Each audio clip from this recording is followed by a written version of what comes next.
Essa ideia de que você não pode ganhar músculos com a idade é ridícula e errada. Na verdade, sou mais forte e poderoso aos 61 anos do que aos 25. Estou em melhor forma agora. A alulose, em doses de 10 a 15 gramas, aumenta o GLP-1. É tão potente que você pode tomar alulose e comer chocolate, e ainda assim baixar o açúcar no sangue, pois provoca a liberação de insulina. Isso é incrível.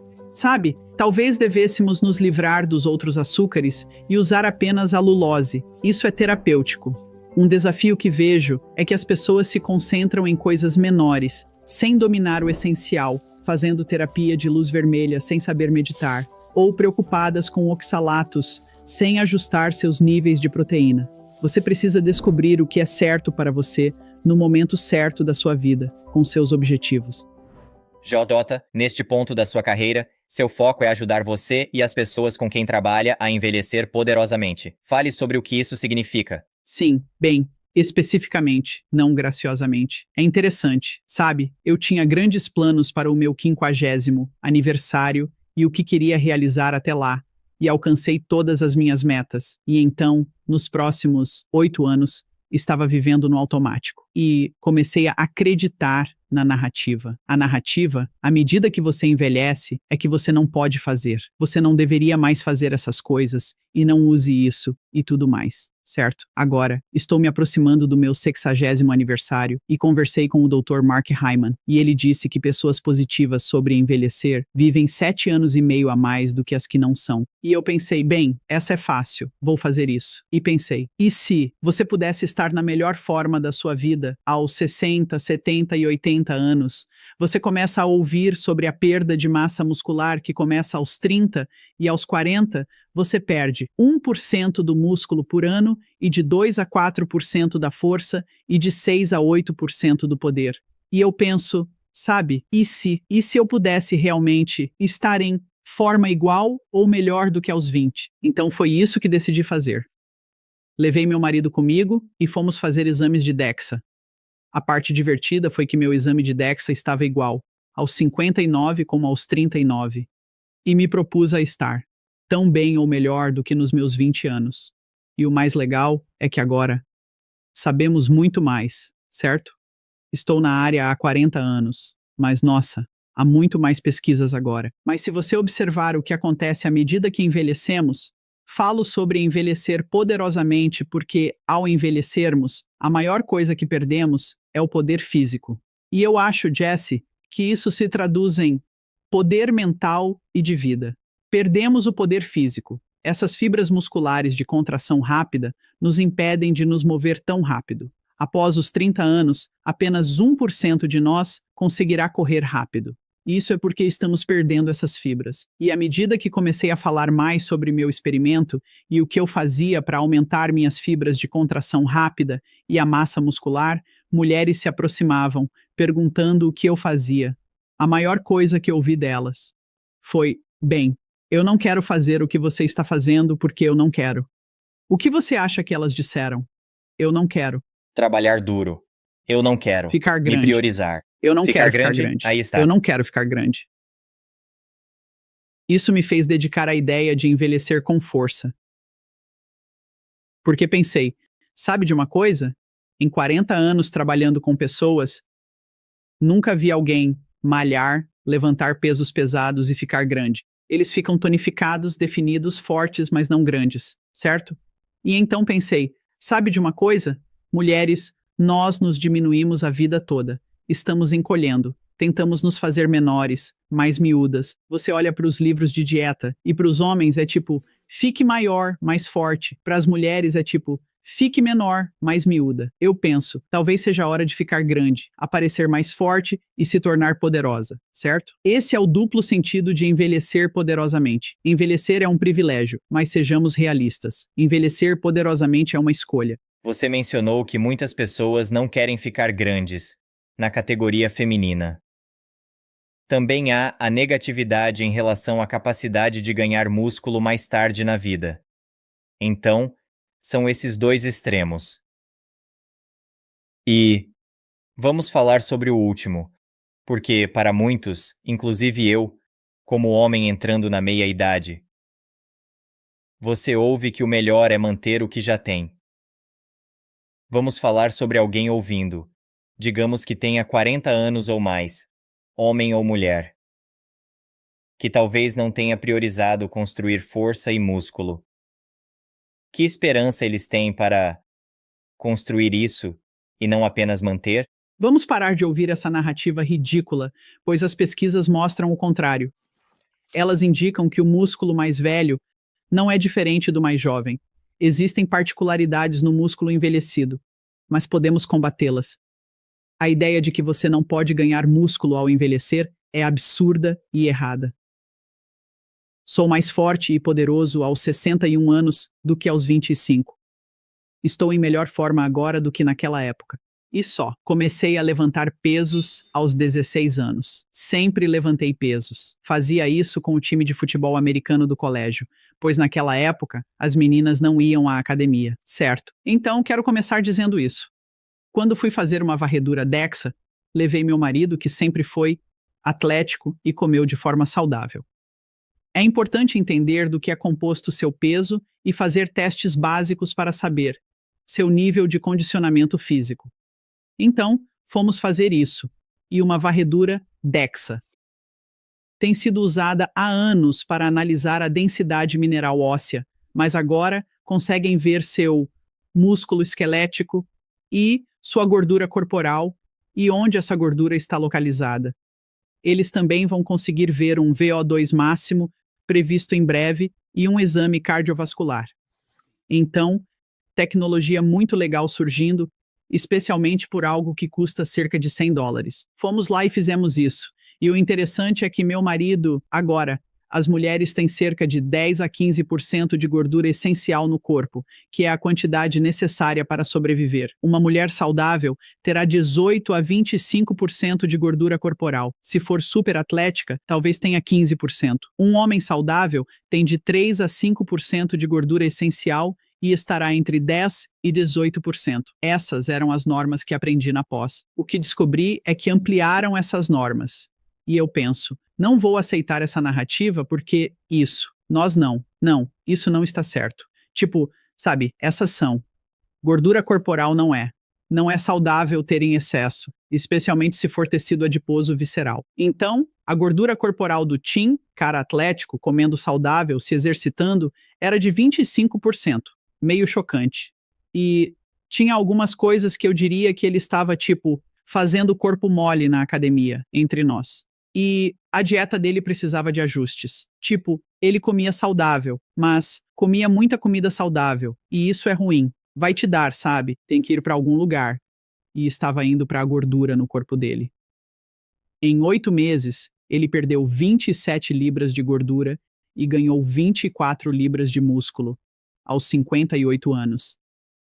Agora, aos 59, ele está na melhor forma da vida dele, mais forte do que nunca. Ele joga vôlei de praia com pessoas com metade da idade. E eu digo isso porque existe essa narrativa de que não podemos ganhar músculo, que deveríamos apenas tentar declinar lentamente. Quero mudar essa história para dizer, sabe de uma coisa? Temos muito mais informações agora que não tínhamos antes. E você provavelmente tem uma das coisas mais importantes para ficar em forma. E é que você tem um pouco mais de tempo agora do que tinha nos seus 20 e 30 anos, quando as coisas eram caóticas. E então, você pode. E se você meio que esqueceu de se exercitar na última década ou duas, certo? Ou talvez só tenha caminhado, você pode mudar isso. Se você tem 40, 50, 60, 80 anos, pode mudar. A grande lição é, não acredite nessa narrativa. Quero acabar com essa narrativa porque os estudos não mostram isso de forma alguma.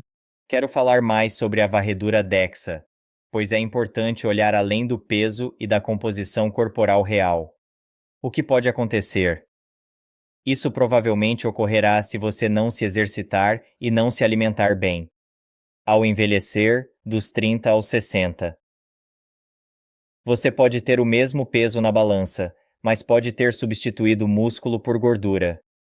Se você usar isso como razão para continuar vivendo como está, sem fazer algumas das mudanças que vamos abordar hoje, dieta e estilo de vida.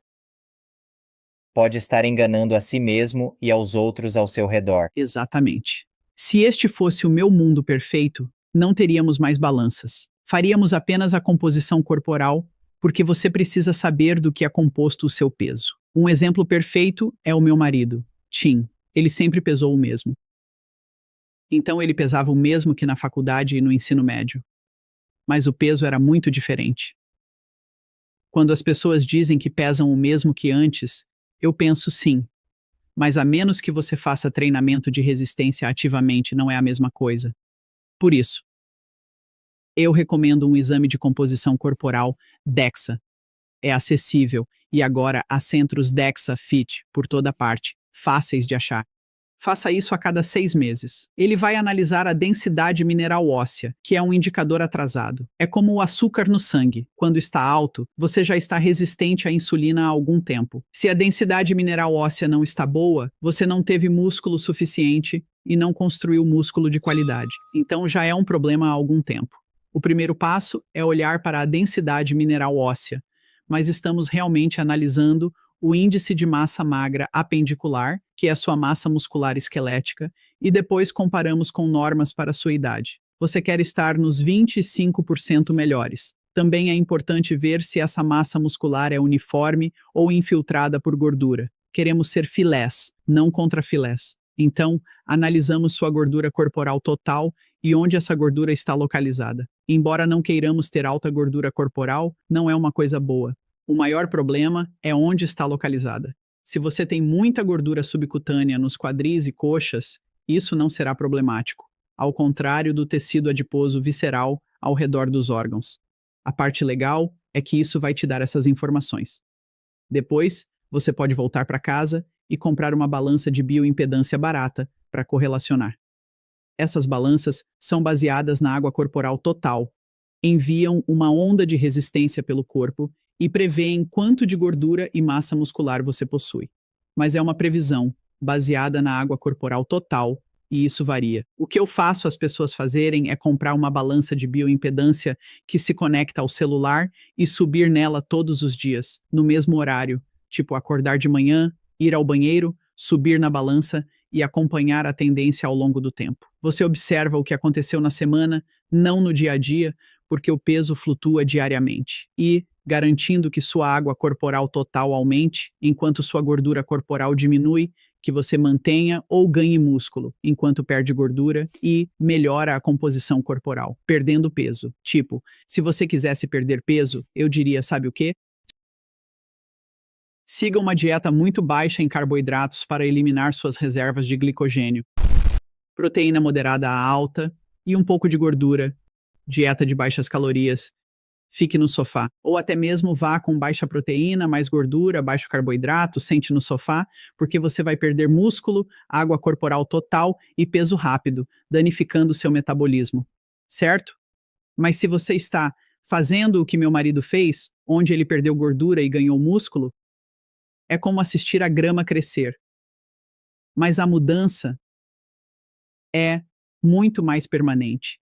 Você não danifica seu metabolismo, está adicionando músculo que melhora a taxa metabólica de repouso. Assim, você não tem a adaptação metabólica, onde perde peso e seu metabolismo desacelera mais do que deveria. Então, é super crítico. Você tem que acompanhar e saber do que seu peso é composto. Outra coisa importante não é só o seu peso, mas monitorar o tecido adiposo visceral, adicionando uma medida da cintura. Eu gosto de fazer uma relação cintura-altura, porque com 1,83 m eu pensava, por que eu deveria ter a mesma medida de cintura ideal que alguém de 1,50 m? Isso não faz sentido. Também existem fitas métricas Bluetooth da empresa Renfo, e isso vai ser lido no seu celular. Então, uma vez por semana, você pode medir seu quadril e cintura, porque gosto de fazer a relação cintura-quadril e cintura-altura, o que dará médias ao longo do tempo. Assim, você pode correlacionar tudo com o DEXA. Então, DEXA, 1 a 2 vezes por ano, bioimpedância diariamente, cintura e quadril semanalmente. Você mencionou a bioimpedância, que dá para conseguir por um preço bom. Tem alguma marca que recomenda? Então, a Renfo tem uma por $20. Por isso que não dá mais para reclamar do preço dessas coisas. Eu tenho uma balança de bioimpedância Tanita de $5.000 em casa. Essas coisas costumavam ser caras. A Handful agora custa $20 na Amazon. A Oxaline Pro, que não está na Amazon, tem as melhores avaliações. Ambos têm uma peça de Bluetooth. Ambos mostram valores mais altos que um Dexa. Mas, novamente, é como usar um Oura Ring para HRV. Você está monitorando a mudança, certo? Não será tão preciso quanto outras coisas. Se você está gostando do episódio, me avise clicando em curtir e inscrever-se abaixo. Obrigado, e agora de volta ao show. Você falou sobre essa mudança dramática com seu marido Tim, que está na faixa dos 50 anos. Acho que seria um ótimo estudo de caso se ele estiver disposto a compartilhar, através de você, o que passou, pois tenho certeza de que há muitas pessoas ouvindo hoje em situação semelhante. Eu sei, pois é. O que ele fez? É tudo público. Ele fica tipo, tá bom, vai em frente. Porque eu uso ele como estudo de caso e estava mostrando fotos dele de sunga em diferentes eventos e ele fica tipo, amor, sério? Então, eu também fiz um vídeo no YouTube sobre isso. Aqui está o que ele fez. Uma das coisas que ele fez e que eu gostaria que tivéssemos feito de forma diferente, porque assim eu teria dados melhores, é que ele começou a tomar testosterona. Isso terá impacto. Mas só isso não teria feito o que fizemos. A primeira coisa, e enquanto explico, é o que eu faria com qualquer pessoa. Pedi para ele fazer uma auditoria macro do que estava comendo. Para que pudesse ver o que precisava fazer para manter o peso diariamente. Se você usar um aplicativo, gosto do Chronometer, para acompanhar sua alimentação por uma semana e você está apenas curioso, não julgando e realmente procurando.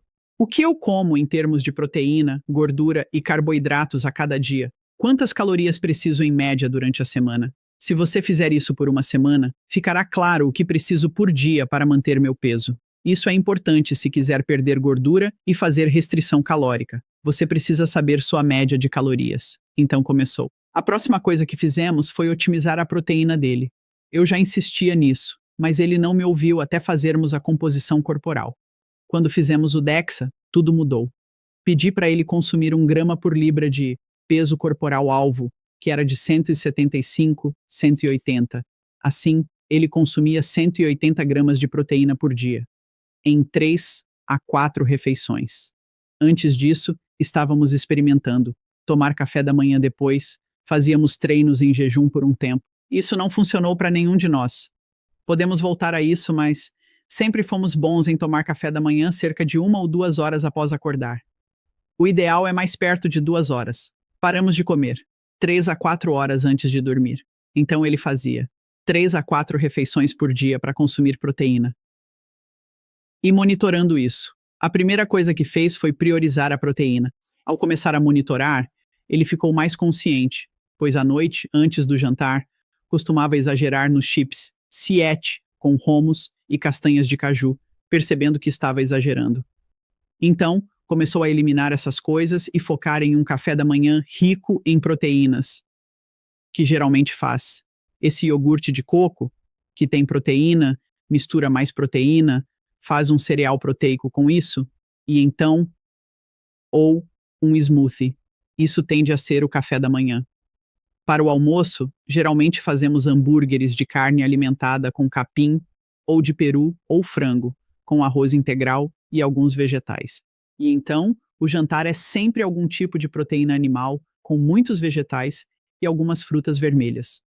Coisas bem simples, fomos para isso. Depois, a próxima coisa que fizemos foi intensificar o treinamento de resistência dele. Ele estava meio que no automático, meio estagnado. Agora ele está fazendo barras e agachamentos e tudo isso. E então adicionamos creatina. Urolitina A do Mitopuri, tentando lembrar se tem ginseng. Mas os principais foram garantir proteína suficiente, obter uma proteína ideal. Se for o caso, ficamos entre 180 e 220 por dia, adicionando creatina, adicionando urolitina A. Quando vamos à academia, levamos eletrólitos com aminoácidos essenciais, só para cobrir nossa base. Acho que aminoácidos essenciais, especialmente com a idade, são uma ótima forma de garantir que estamos bem. Então, essas foram as mudanças. Ele também adicionou um pouco de treino HIIT e começou a jogar vôlei de praia.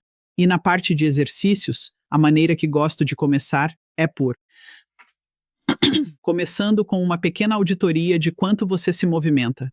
E então, a outra coisa em que ele se concentrou foi aumentar o movimento ao longo do dia, como não ficar sentado tanto, dar pelo menos 10.000 passos e fazer algumas caminhadas após as refeições.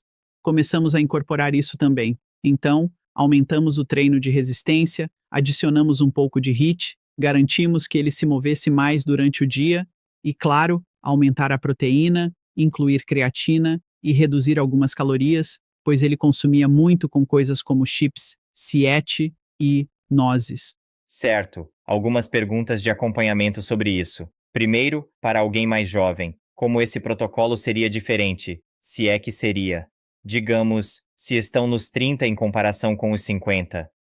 Sim, começando pela idade, é interessante observar o desenvolvimento da massa muscular. Nos nossos 20 anos, podemos nos dar ao luxo de muitas coisas. Eu lembro que nessa fase, experimentei ser vegano, levantando pesos e consegui lidar bem. Ao chegar aos 30, você não depende mais tanto dos hormônios como antes. Agora, é preciso focar em proteína e treino de resistência para estimular a síntese muscular. Assim, a partir dos 30, tudo muda. A única mudança será para os homens.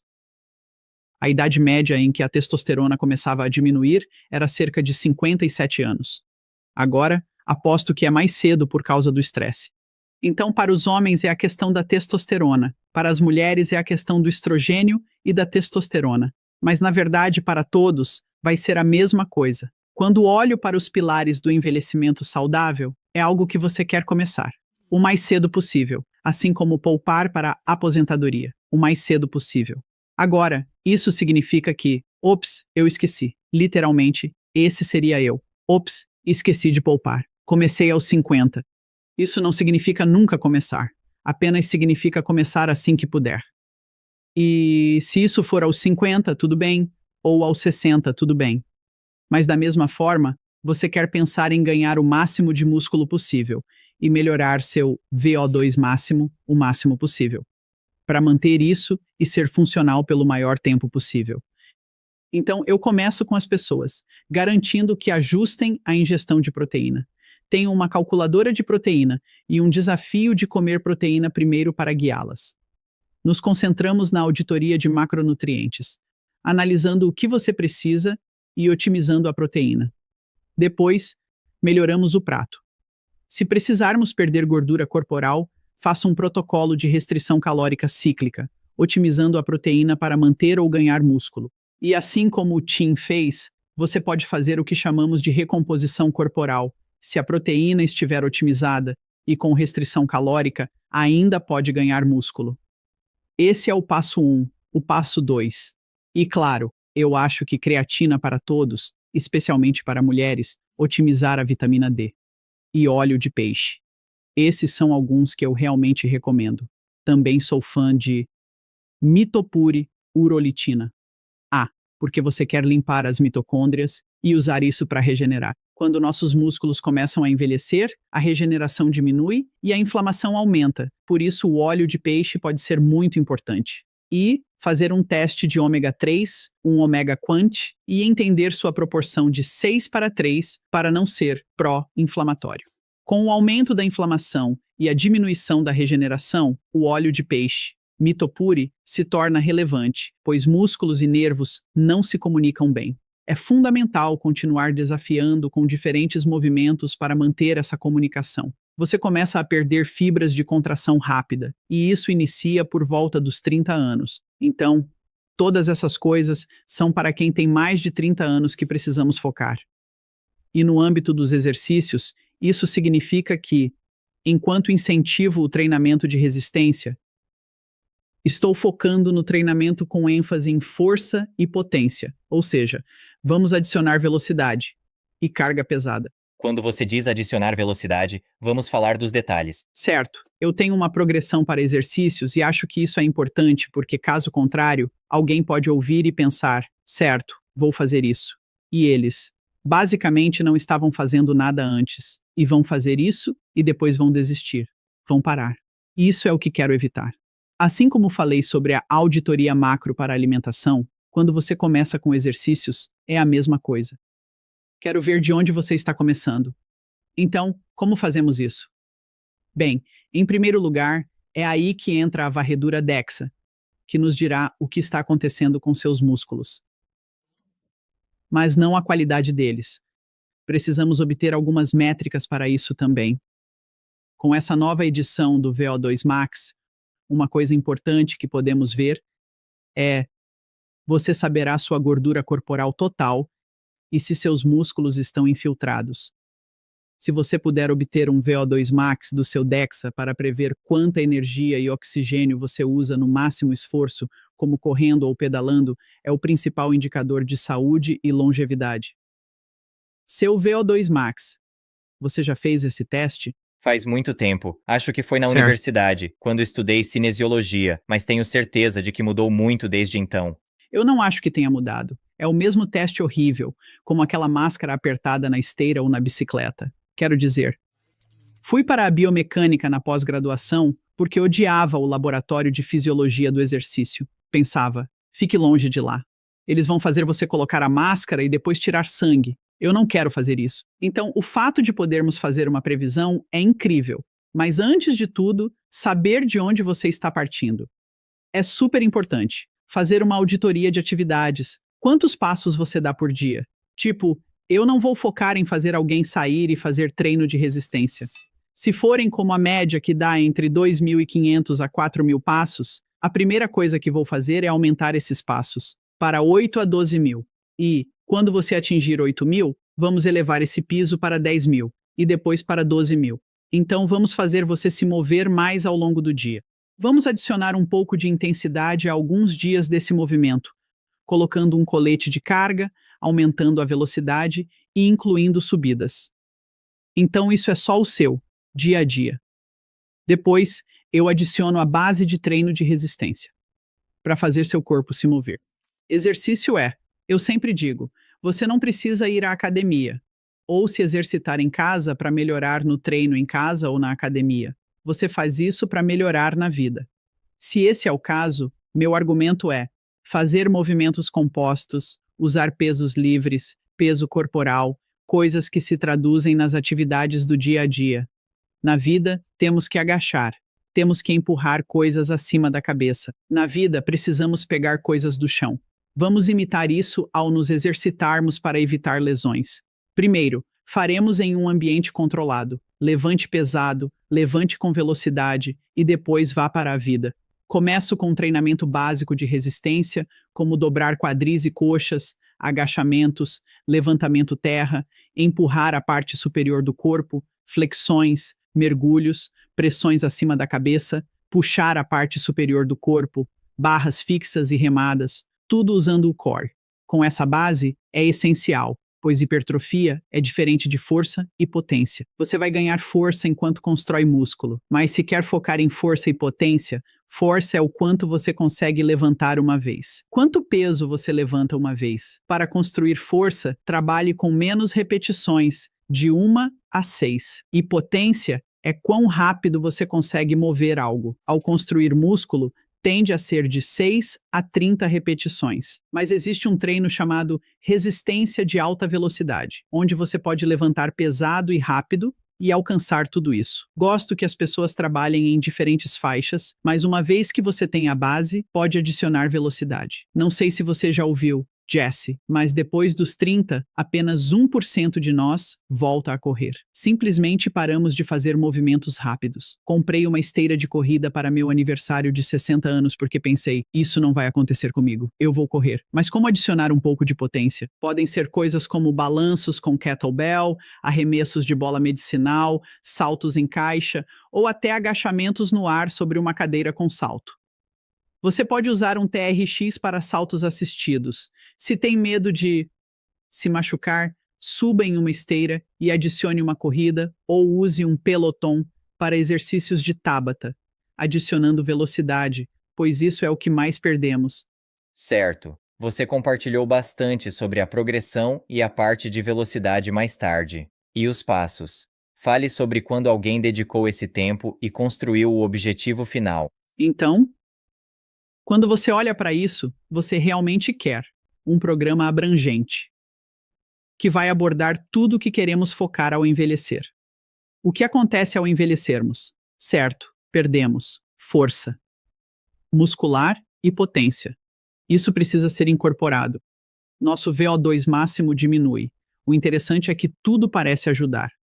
Cardio de longa distância e ritmo lento ajuda, treino de sprints ajuda, treinamento de resistência também.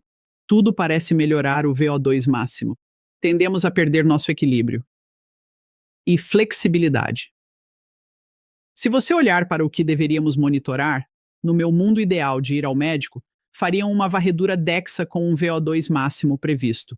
Depois, fariam um teste de força de preensão como indicador de força ou um teste de flexão. Você pode fazer isso em casa. É possível calcular um VO2 máximo previsto. Existe o teste de Cooper. Você pode procurar no Google, pode fazer um teste de flexão preditivo, um teste de potência com salto vertical na parede e um teste de equilíbrio. Esse é bem difícil. Foi engraçado. Você conhece Mark Sisson, né? Sim. Então, o Mark e eu estávamos em Miami juntos. E ele disse, ok, estávamos falando sobre nossos objetivos à medida que envelhecemos, certo? E um deles é esse teste de equilíbrio, conseguir fazê-lo por 1 minuto. E eu pensei, isso, sem problema. O que você faz é ficar em um pé, levantar o outro, cruzar as mãos sobre o peito e fechar os olhos. Parece fácil. Não é nada fácil. Estou lá depois de 15 segundos, caindo. Mas o equilíbrio é importante, então esse é um teste fácil que você pode fazer. Tem também o de ficar com os pés cruzados e depois sentar e levantar, descontando um ponto para cada coisa que você usa. Se usar uma mão, desconta um ponto. Você começa com 10 e quer garantir que fique com 8 ou mais. Para mim, consigo sentar, mas preciso usar uma mão para levantar. Então sou um 9.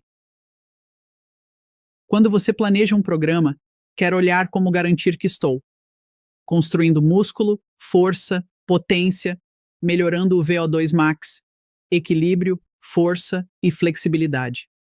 Como isso seria? É assim que vai ser. Você se movimenta mais ao longo do dia. Você já ouviu, eu acho, a pesquisa que diz que se você se exercitar por 30 minutos e ficar sentado por 11 horas e meia, basicamente desfez os 30 minutos de exercício. E é por isso que, para mim, eu sempre começo com o núcleo da atividade, porque eu acho que nós simplesmente, a pandemia nos acostumou a nos mover menos. Acho que essa foi uma das maiores coisas que prejudicaram nossa saúde metabólica, foi simplesmente nos movermos menos. Então, esse é o primeiro passo. Depois, adicionar o treino de resistência.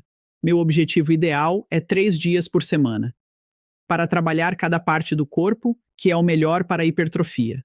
E então variar entre os diferentes tipos de faixas de repetição, incluindo alguns movimentos rápidos, como arremessos de medicine ball e burpees, e então 2 dias por semana, incluir treino intervalado de alta intensidade. Isso pode ser movimentos de força, como burpees e escaladores, ou algo em um Peloton ou em um treinador de sprints. Basicamente, você vai com tudo e se recupera, fazendo variações. Algo que seja 20 segundos, talvez com 20 segundos de recuperação, ou 1 minuto com 1 minuto de recuperação apenas, mudando isso, porque são diferentes sistemas de energia. Então, variando de, digamos, 20 segundos a 4 minutos de esforço máximo, e depois adicionar uma aula de yoga ou pilates, algo que desafie seu equilíbrio, faça você, manter posições isométricas, trabalhar a flexibilidade. Quero dizer, eu estava na minha aula de yoga hoje e conto cada minuto. Fico tipo, ok, estou 5% concluído, 10% concluído. Faço isso, fico observando, mas isso me obriga a fazer coisas que nunca me forçaria a fazer. E sabe, você tem que focar em todos os planos de movimento no equilíbrio, na flexibilidade, à medida que envelhece, porque você realmente perde se não usar. Vamos voltar ao Tim. Você explicou o que ele passou para mudar a composição corporal. Mencionou como sua varredura Dexa estava tão boa, ou até melhor do que quando era jovem. Isso não se aplica a você, mas digamos que uma amiga. Na posição do Tim. A diferença na forma como você aborda esse protocolo para mudar a composição corporal de homem e mulher? Na verdade, não. Realmente não há. Quero dizer, a única coisa que você teria que observar é que melhorei meu Dexa. Estou melhor do que nos meus 20 anos. Fiquei na melhor forma da minha vida. Quanto mais em forma você está, mais difícil é. É divertido começar com alguém que não tem feito muito, porque você pode ter um impacto grande. E digo isso para te motivar.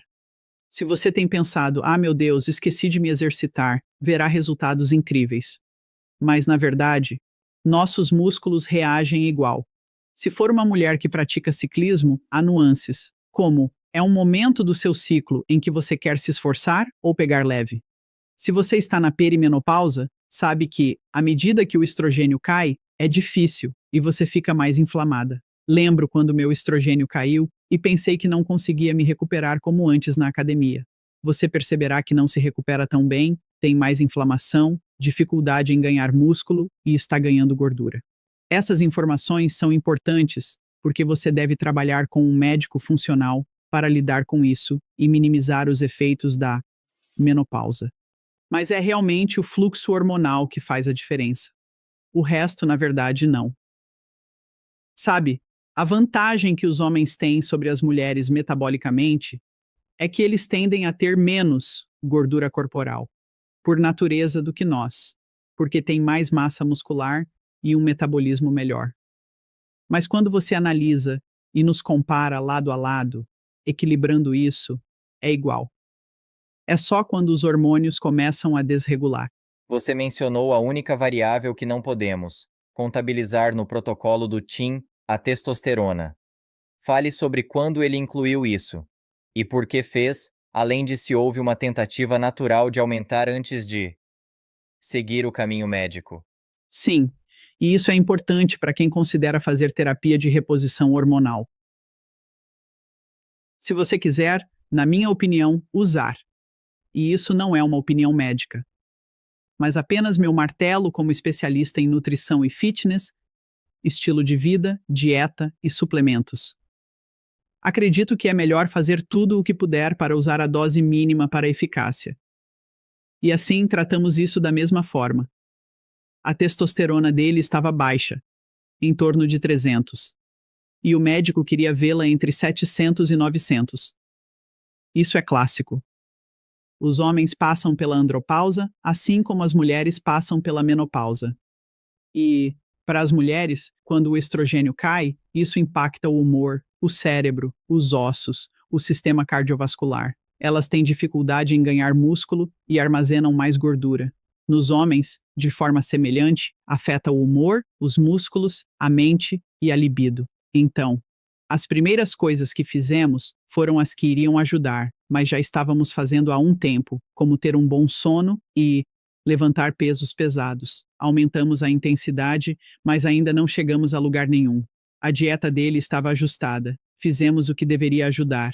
E era apenas uma questão de idade, certo? Quais diferenças ele notou ao começar a tomar isso e em quanto tempo? Ah, ele notou diferenças rapidamente na energia geral. Energia, libido, desempenho, em todas as áreas da vida dele. Definitivamente, algo que percebeu. Assim como as mulheres, quando o estrogênio cai e você dá estrogênio a elas, as luzes se acendem, você consegue pensar e se concentrar. Mesma coisa com ele. E fez parte da sua jornada de saúde. Você mencionou o estrogênio, e eu acho algo sobre sua recuperação quando começou a cair. Suplementar com isso foi parte da sua saúde. Então, aqui está o que é interessante. Eu costumava ensinar um curso para médicos chamado Superando a Resistência à Perda de Peso. Eram coisas que poderiam atrapalhar você a perder peso. E quando digo perder peso, quero dizer perder gordura, ou que poderiam fazer você ganhar gordura. A tireoide era, claro, uma das coisas que eu falava. Hormônios sexuais era uma outra questão que eu abordava. E então, enquanto eu passava pela minha jornada no final dos meus 40 anos, lembro quando minha tireoide começou a diminuir, eu podia sentir e notei uma perda das sobrancelhas. Eu estava com frio. A primeira coisa foi otimizar minha tireoide. Depois, lembro de estar na academia pensando, não me recupero como antes. E fui ao dentista e disse, uso fio dental e minhas gengivas estão sangrando. Ele respondeu, ah, seu estrogênio está caindo. Eu pensei, ah, então felizmente tenho muitos amigos nessa área. Assim que isso começou, comecei a repor. Mas não só o estrogênio, nós monitoramos tudo. Primeiro fiz um pouco. Eu nem precisei de estrogênio para começar. Eu precisava de um pouco de testosterona. Parte disso se converteu em estrogênio, e fiz um ciclo com progesterona. Quando o estrogênio caiu, comecei a usar isso. Mas já estava em terapia de reposição hormonal desde que meus hormônios começaram a cair. O que os médicos de ponta em terapia de reposição hormonal recomendam. Começar assim que começam a cair. E o legal é que já tinha otimizado todo o resto. Eu já estava testando minhas adrenais e otimizando a saúde adrenal. Agora, acho que poderia ter feito melhor. Mas estava fazendo o melhor que podia na época. E tinha minha tireoide otimizada. Você precisa ter tudo isso funcionando. Já tinha feito isso. E essa era a peça que faltava. E sabe, você pode fazer sem. E algumas pessoas geneticamente não usam hormônios. Mas que diferença? Eu trabalhava em um consultório médico, onde eu revisava todos os exames com as pessoas e as colocava em um programa. E, literalmente, antes de falar com um cliente, só olhando os exames, eu percebia. E eu não estava olhando os hormônios, eu analisava os exames cardiovasculares. Eu conseguia dizer se usavam hormônios ou não, ou passando pela menopausa ou não, apenas pelas mudanças cardiovasculares que ocorriam, e eram grandes, como a inflamação, a LPA, LDL, tudo. Tudo piorava à medida que passavam por isso, e não usavam hormônios. Uma parte recente da sua jornada de saúde relacionada a hormônios é a descoberta de células pré-cancerosas e a realização de uma histerectomia. Você fez um vídeo no YouTube sobre isso, mas pode nos contar o que descobriu e fez antes da histerectomia para preparar seu corpo? Claro. Então, eu tinha um pequeno espessamento no revestimento uterino, então fui ao médico. Primeiro fiz um ultrassom para verificar e disseram, está um pouco grosso. Fiz uma terapia com progesterona, disseram que ficaria tudo bem. Vamos fazer uma biópsia, não será nada demais. Fazer a biópsia, eles disseram, não gostamos da aparência disso. Vamos precisar fazer uma curetagem, tenho certeza de que vai ficar tudo bem. Eu faço a curetagem. Eles dizem, realmente não gostamos disso. Este é um dos 4 estágios do câncer. Tipo, pode ser desde pré-canceroso até algo problemático. E a única maneira de saber qual é, fazer uma histerectomia completa. E eu penso comigo mesma, primeiro, eu sei que não estou, sabe, se você olhar o risco de câncer. Meu risco de câncer, sendo alguém que sempre foi saudável, é bem menor, certo? Então pensei, mas eu também não tinha mais utilidade para meu útero e ovários. E aí pensei, sim, tudo bem, vamos nos livrar disso. Nota interessante.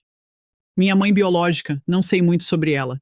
Eu só a encontrei algumas vezes, mas uma das coisas que ela me contou foi que foi diagnosticada com câncer de útero. E então ela foi para Esalen, meditou, e disseram que ela estava livre. Agora, eu nunca soube o resto da história, e gostaria de perguntar a ela agora porque fico pensando, não sei como disseram que você estava livre sem verificar. Mas eu pensei, bem, isso é interessante, né? Então eu fui. Foi interessante. Eu fui e fiz. Tenho feito meditações do Dr. Joe Dispenza desde 2020 e 2021. E eu recebi essa notícia bem antes de ir a um acompanhamento avançado com ele. E o tempo todo, nesse retiro de meditação, ele fala sobre câncer de útero e cura do câncer de útero e como é. como a meditação pode ajudar. E eu pensei, Deus, que estranho. Quem contou a ele que eu tinha isso, pois nos tornamos bons amigos. E fui jantar depois e perguntei, quem te contou? E ele disse, ninguém me contou. Eu falei, você falou sobre câncer de útero o tempo todo? Ele respondeu, falei sim. Enfim, só plantei uma semente. E alguns dias depois, eu estava fazendo? Eu tinha acabado de chegar em Palm Springs. E Tim e eu fomos jantar. E acordei algumas horas depois, com o que achei que era intoxicação alimentar. Estava com dor. Nunca senti uma dor assim na vida. Parecia que Edward Mãos de Tesoura estava dentro do meu estômago, cortando tudo. E era insuportável. Eu não sabia o que fazer. Tim também não sabia. Ele podia ver. Meu abdômen parecia que um alienígena estava batendo nele. E a gente ficou tipo, o que diabos? Isso dura umas 2 horas. De repente, começo a ter tremores violentos. Passo de suando a tremendo e então adormeço. Acordo na manhã seguinte, olho para ele e digo, vamos fazer uma trilha. O que não rola após uma noite de intoxicação alimentar. E, nossa, foi a intoxicação alimentar mais estranha, tipo, passou rápido. Conversei com uma amiga alguns dias depois, outra pessoa que vai ao Joe Dispenza, e ela diz, são aqueles seres de luz que vão e trabalham nas coisas. Eu digo, tá bom. Enfim, eu não, eu só fiquei tipo, isso foi estranho. Eles vão fazer a cirurgia e dizem que tudo parece perfeito. Não havia nada, tudo limpo.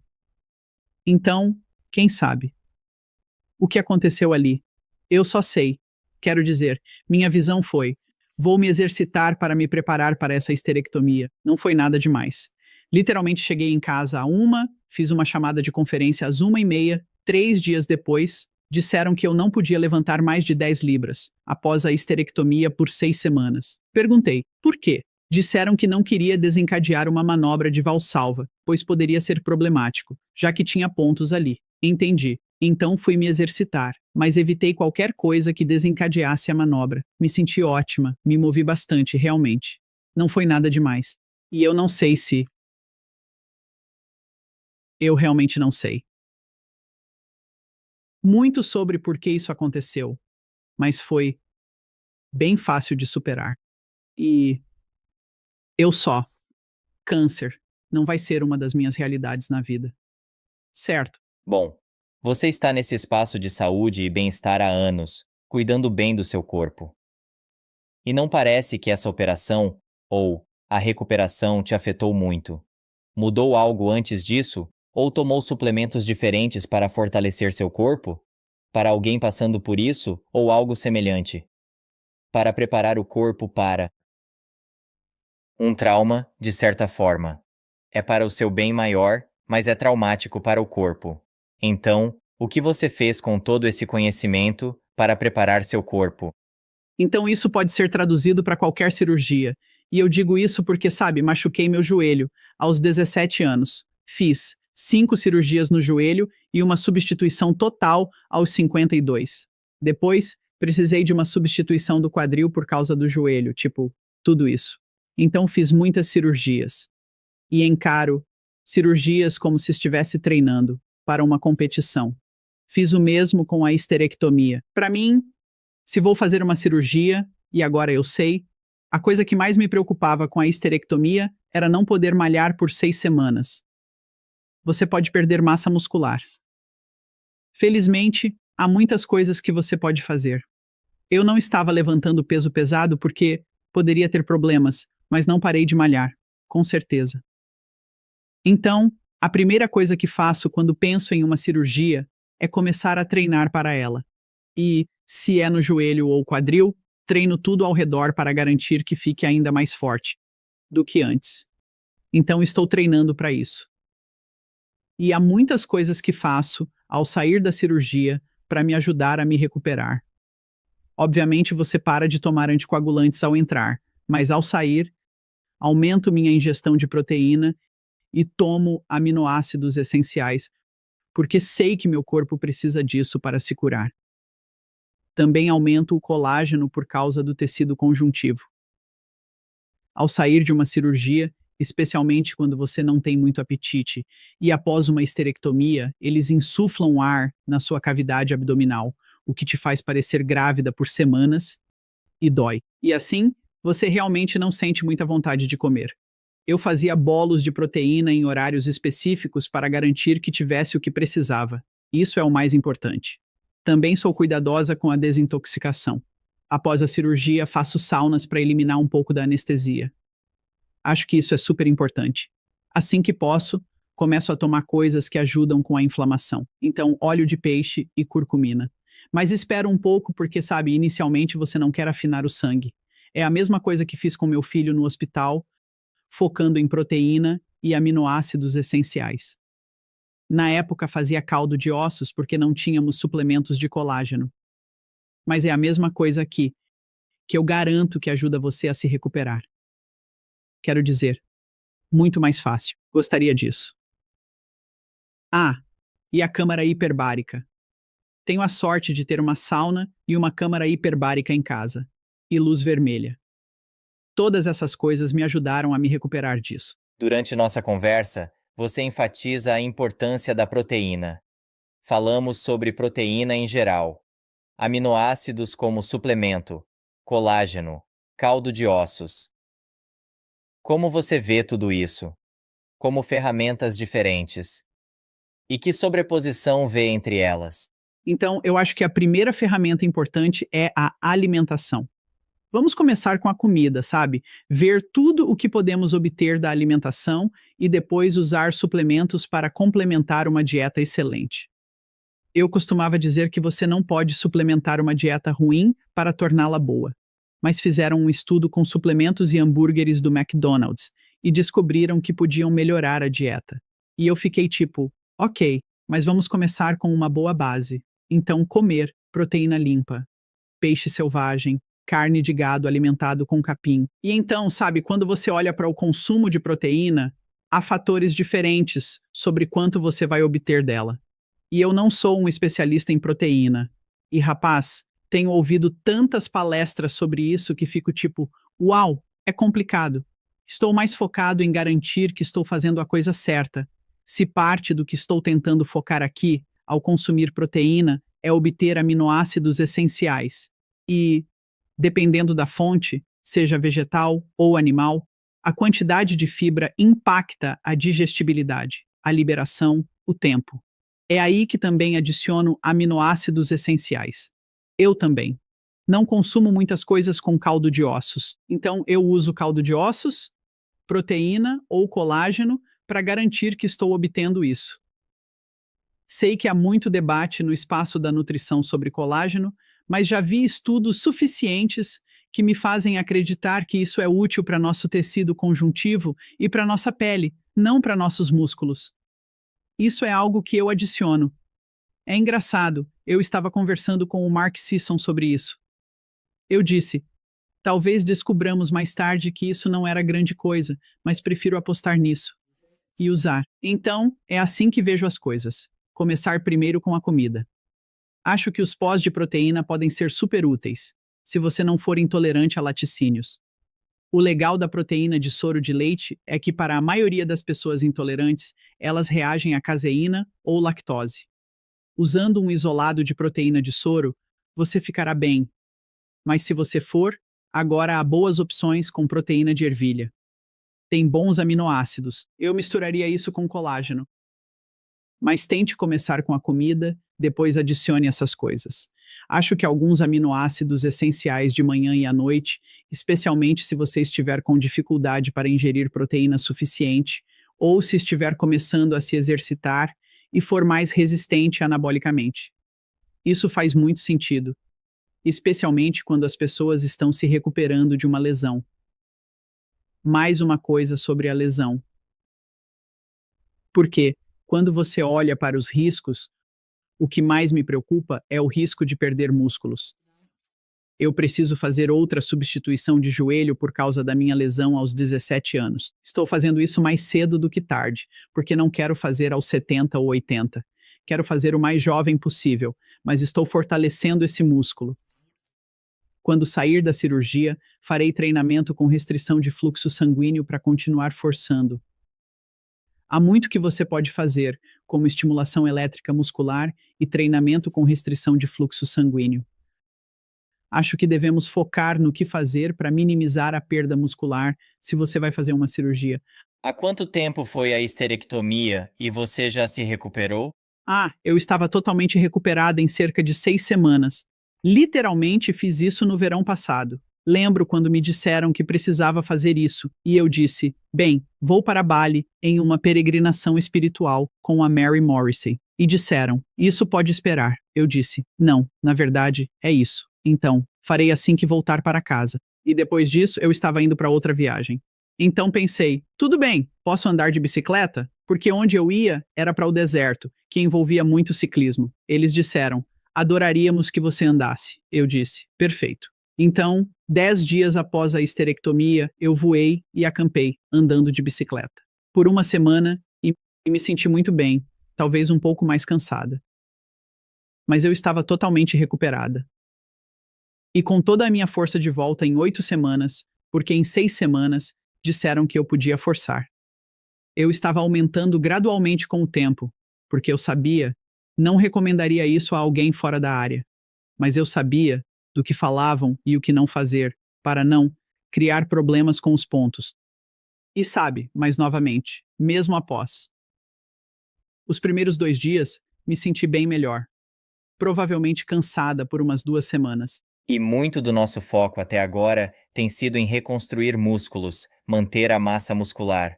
Você mencionou a densidade mineral óssea no início da conversa e quero mudar para esse assunto. Esse fator preocupa muitas pessoas à medida que envelhecem, manter isso e evitar osteopenia, osteoporose.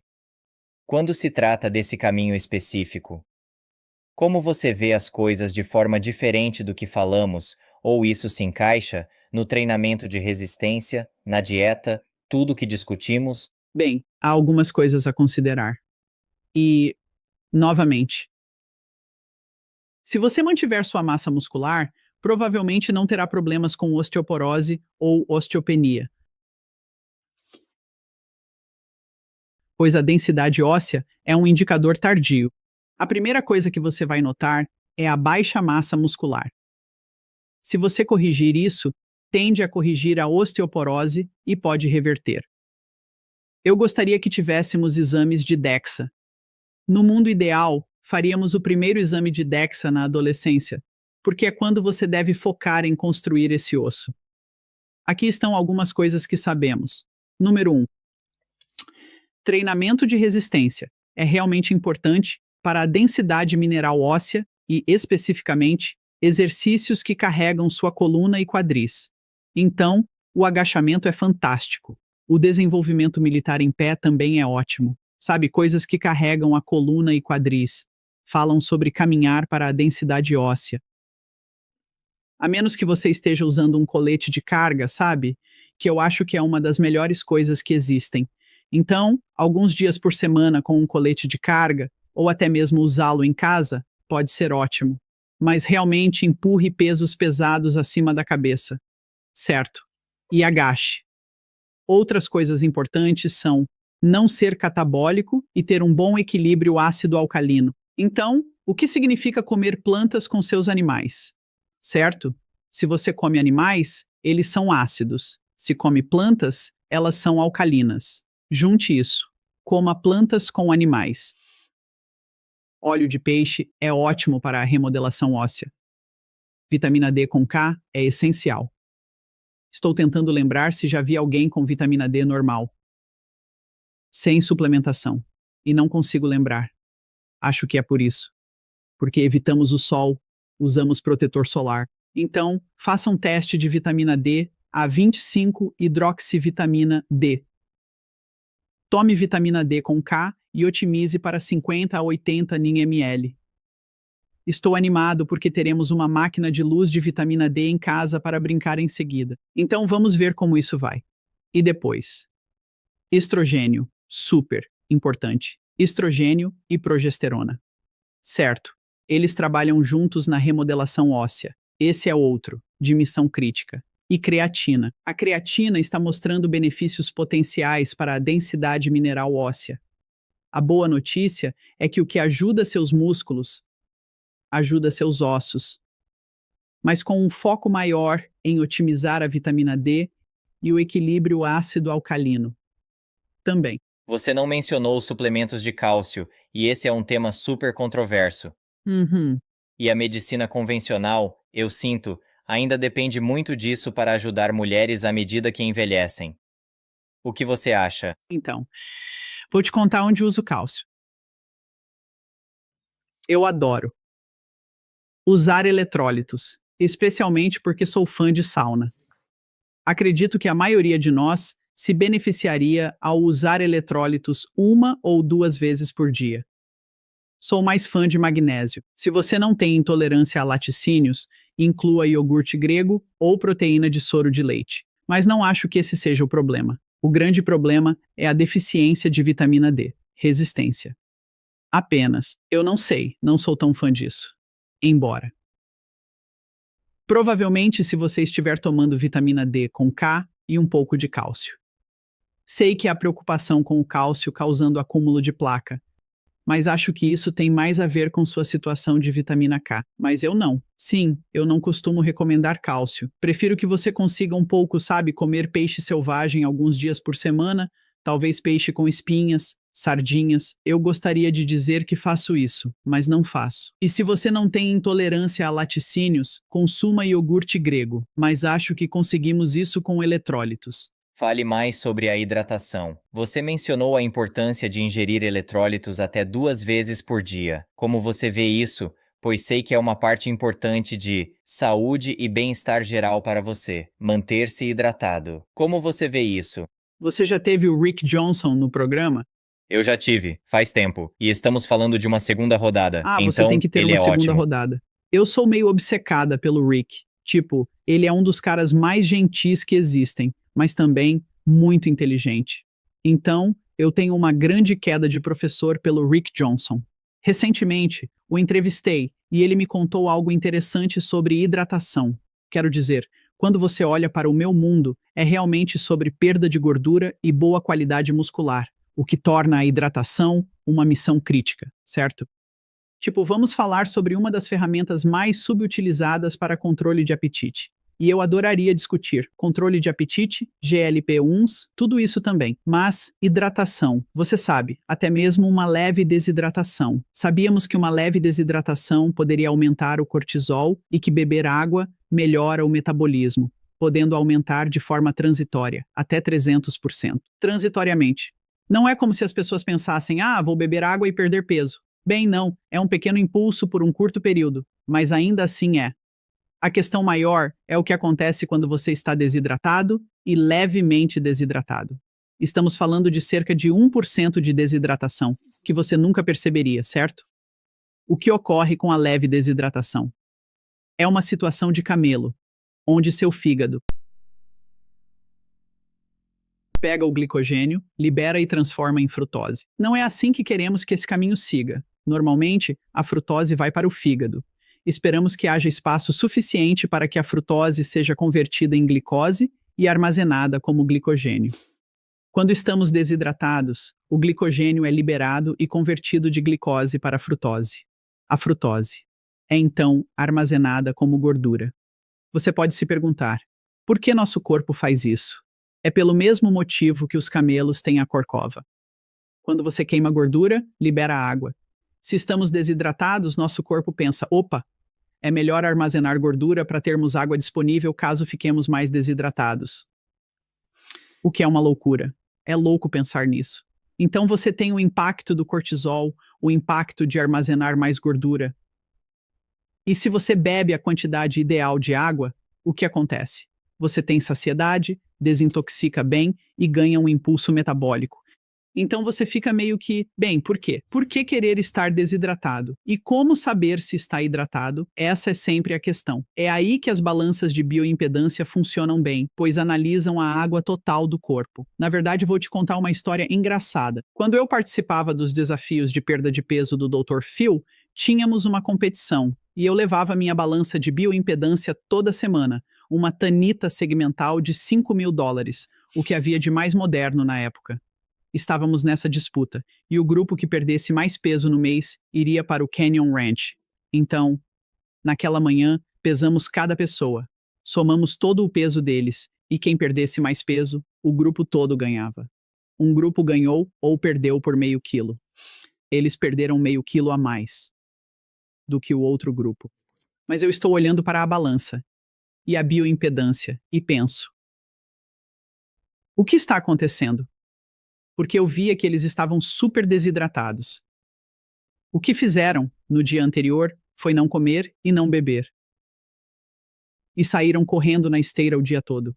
Depois se trancaram nos banheiros, vedaram a parte de baixo da porta com toalhas, ligaram a água no vapor máximo e se desidrataram. Então, o que é ótimo sobre essas balanças de bioimpedância é que eu pude ver. Fiquei tipo, opa, sei o que fizeram, mas não dissemos que não podiam. Pensei, foi engenhoso. O que você vai fazer? Vou ficar quieto, porque isso vai bagunçar o concurso. Elas ajudam a monitorar a água total do corpo. Mais massa muscular significa mais água. Queremos ver isso aumentando. Assim, ajudam a ver se você está onde precisa estar ou, de repente, bum, seu peso cai e sua gordura corporal aumenta. Na verdade, tudo o que aconteceu foi que você ficou desidratado. E assim, essa é uma maneira de monitorar. A outra é, enquanto você estiver longe das suas vitaminas B, sua urina fica mais clara. O que eu gosto de dizer é começar com metade do seu peso corporal em onças e depois adicionar de meia a 1 onça por minuto de exercício real. Se você vai à academia e passa 10 minutos levantando pesos e 20 no celular, você teve 10 minutos de exercício real. Eu observo as pessoas na academia, é isso que vejo. Vejo muito tempo no celular. E além dos eletrólitos, o que mais você procura em hidratação? Como filtrar a água? Algumas pessoas adicionam sal marinho para incluir eletrólitos.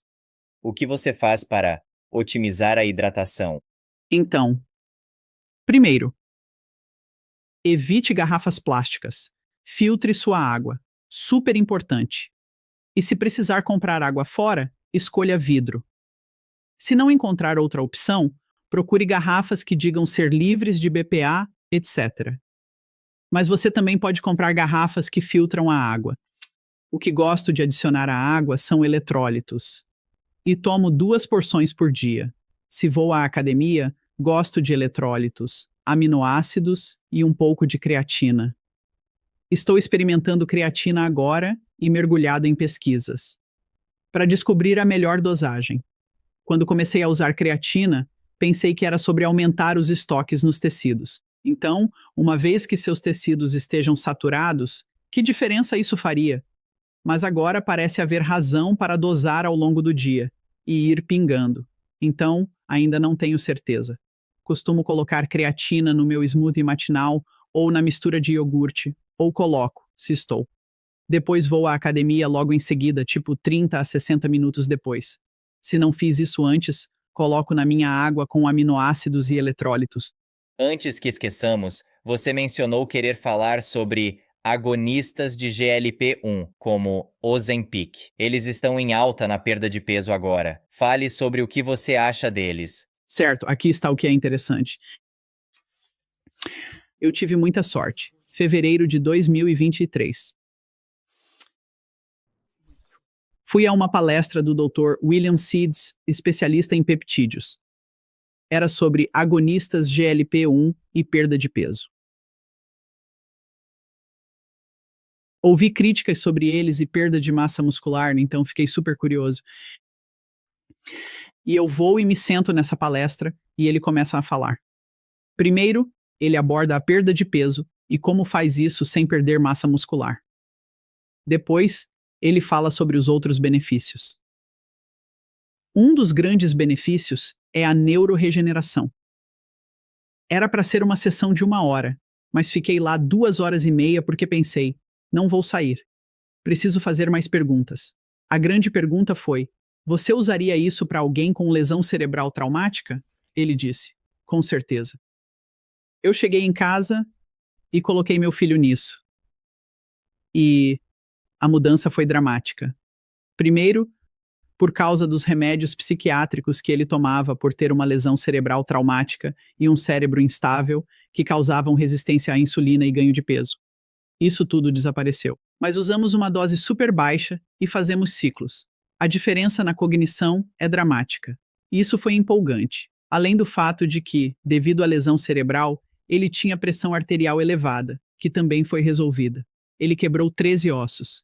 Bem, quando você começa a se aprofundar nesses, e eu vou chamá-los de peptídeos, porque são realmente peptídeos, não medicamentos, certo? Eles são cadeias de aminoácidos com ligações peptídicas que sinalizam ao corpo para fazer algo, certo? E o que sinalizam é o que é tão empolgante. Eles podem ajudar a reduzir a inflamação geral, podem ajudar na regeneração, podem ajudar com a osteoporose, podem ajudar com a osteoartrite, podem ajudar na saúde cardiovascular. Então comecei a me aprofundar.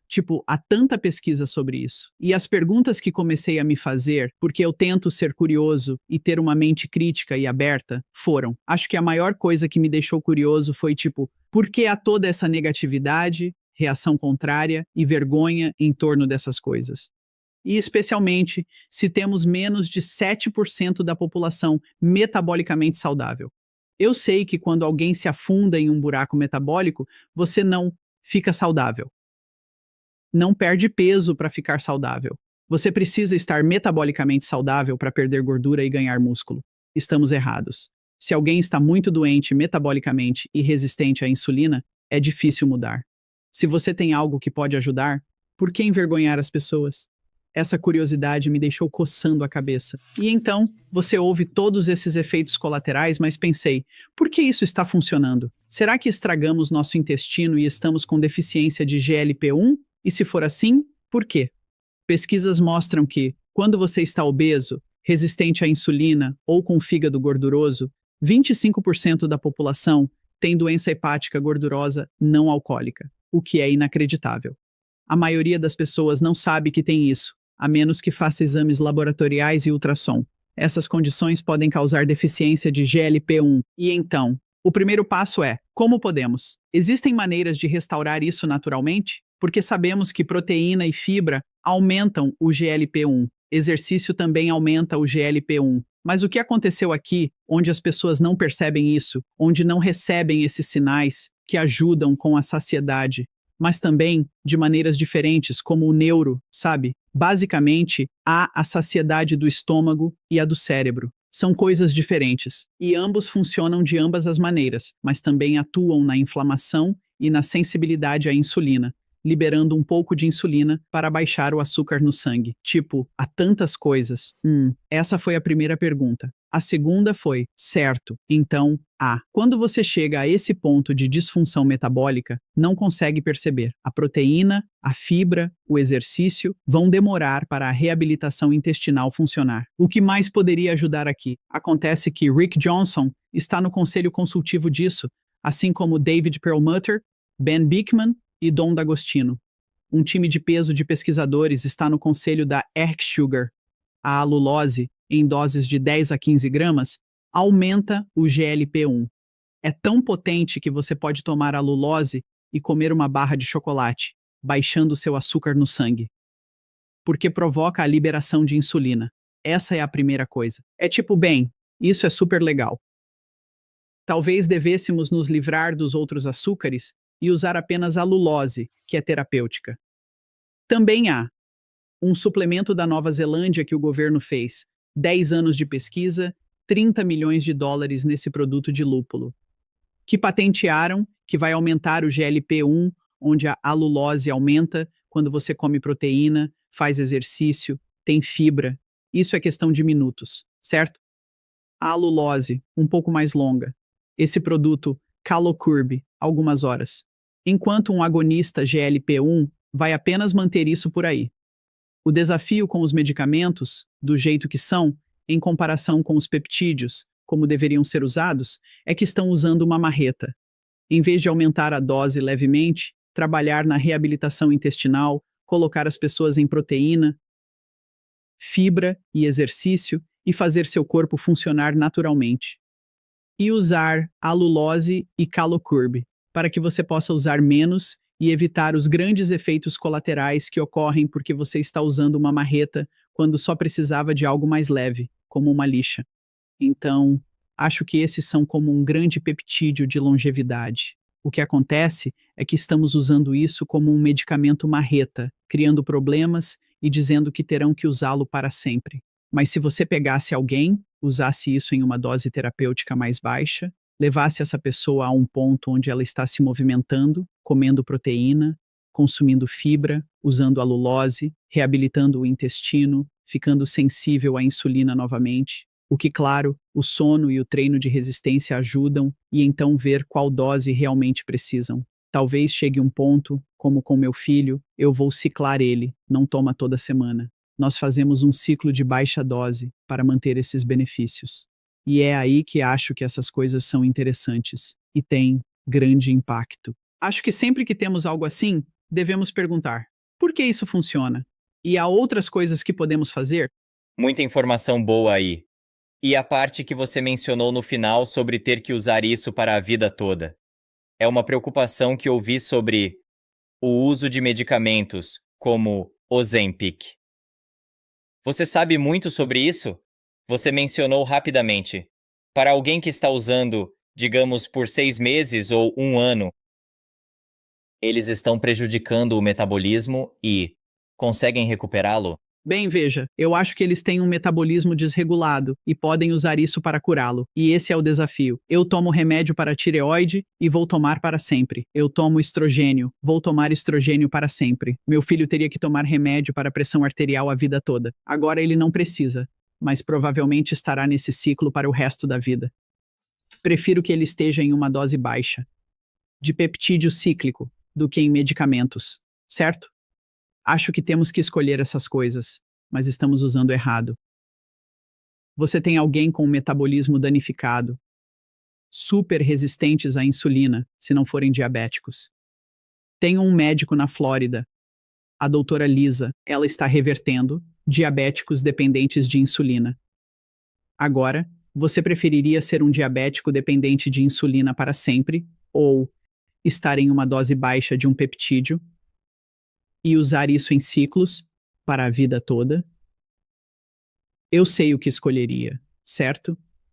E teria que usar isso para sempre? Depende de quanto reabilita seu corpo. Onde está? Agora está quebrado. Se você conseguir essa pessoa, estou trabalhando com alguém que começou com cerca de 386 libras e agora tem 369 libras. Ele estava dando 2.500 passos por dia. E com baixa testosterona, a primeira coisa que os médicos queriam fazer era colocá-lo em testosterona. Eu digo, mas se você olhar para a idade dele e para a contagem de passos, você se torna hipogonadal. Se você se move menos de 4.000 passos por dia, fica resistente à insulina. Por que não corrigimos isso e vemos se melhora? Mas eu sei que preciso ajudá-lo a se recuperar. Ele precisa se mover novamente. Estamos trabalhando na alimentação e no sono dele. O que isso faz é silenciar um pouco o ruído, ajudando-os a fazer escolhas melhores, para curar o metabolismo deles, e depois ver se isso é algo que você precisará ciclar ou não. Depende de quão comprometido está o seu metabolismo. Mas o outro lado é a sua polifarmácia. Você está usando todas essas outras coisas. Isso pode te ajudar a ponto de não precisar delas. E talvez você só precise de uma dose baixa de um peptídeo de farmácia de manipulação, que não é caro. O custo está na empresa farmacêutica com a dose alta, onde tem uma patente na canetinha que você usa. Assim, eles usam essas doses altas. Então, quero dizer, para mim ainda é tudo a mesma coisa. Estamos tentando chegar a um ponto onde possamos curar o metabolismo de alguém, torná-los sensíveis à insulina, fazê-los fazer as coisas certas e então vemos, para que usem o mínimo de qualquer coisa que precisem, seja hormônios ou medicamentos. Esse deve ser realmente seu objetivo com isso. Para mim, parece que ainda estamos nas fases iniciais. Há muita incerteza aqui por causa de perguntas como: alguém precisa tomar isso a vida toda? Coisas como a alulose surgindo e, talvez sendo livre de efeitos colaterais ou com menos efeitos. Aliás, a alulose não tem efeitos colaterais. Isso é ótimo. Onde isso se torna complicado. Vou deixar você terminar aqui em 1 segundo. Alguém que poderia ter revertido sua resistência à insulina e saúde metabólica com uma dieta cetogênica de baixo carboidrato, e eles decidem tomar algo assim, como uma saída fácil sem ter tentado tudo antes. e então ficam presos nisso para a vida toda. E então isso pode se transformar em polifarmácia. Estou Sim. apenas fazendo o papel de advogado do diabo, onde precisamos ser cuidadosos com essas coisas. Sabemos que diabetes tipo 2 e resistência à insulina são reversíveis. Temos planos de dieta e estilo de vida que podem levar a maioria das pessoas do ponto A ao ponto A, se estiverem dispostas a segui-los. Há muita área cinzenta, mas há essa perspectiva também. E em um mundo perfeito, nunca teríamos chegado a essa confusão. Não teríamos alimentos ultraprocessados. Teríamos. E em um mundo perfeito, qualquer pessoa que fosse usar um desses peptídeos não poderia usá-lo. Conheço médicos que fazem assim, onde você precisa fazer uma varredura DEXA, treinamento de resistência e comer proteína. Você está em uma dieta baixa em carboidratos e rica em proteínas. Então faz sentido. E eu conheço médicos que conseguem fazer com que as pessoas usem isso, reduzam o uso e parem. E mantenham toda a massa muscular, porque os peptídeos podem reduzir a miostatina e ajudam a manter ou construir músculo. Então, essa perda muscular que você ouve é na verdade porque estão em uma dieta ruim, sem treinamento de resistência. Tipo, eu não acho que essas coisas deveriam ser usadas a menos que você seja monitorado e acompanhe sua alimentação e sua composição corporal. Mas eu sei que o médico de quem eu falava na Flórida com os resistentes à insulina, os diabéticos tipo 2, que estão na insulina, já estavam na dieta. Tipo, eles já estavam no exercício e ainda estavam na insulina. E foi isso que permitiu que eles revertessem isso. Por causa dos efeitos regenerativos. Essa é a parte interessante, os efeitos regenerativos. Se isso pode fazer isso, outros peptídeos também podem. Tipo, agora, eu tenho um tendão do cotovelo rompido por causa de uma lesão. Fiz prolo ou PRP, mas também estou usando o BPC 157, certo? Esses peptídeos são regenerativos. E se eles são regenerativos, deveria chegar a um ponto em que você não precise mais usá-los porque já se curou. Essa é a parte de cruzar os dedos. E a outra parte é, e se pudéssemos fazer isso com este suplemento ou a lulose? Novamente, são coisas que qualquer um poderia usar. Então, Você já usou a lulose em você ou no seu filho? sim. Então, meu filho usa a lulose. Nós usamos a lulose todos os dias. Eu tenho experimentado o Calocurb. Para mim, a razão de eu estar olhando para essas coisas é por causa das articulações. Desde que tive problemas nas articulações ao romper o joelho aos 17 anos, busco algo que ajude na saúde das articulações, osteoartrite e inflamação. Estou totalmente dentro. Com certeza, uso a alulose diariamente. Meu desafio com a alulose é que não sou fã de doces. Então, é doce. Então estou sempre tentando descobrir como vou usá-la, porque eu sou tipo...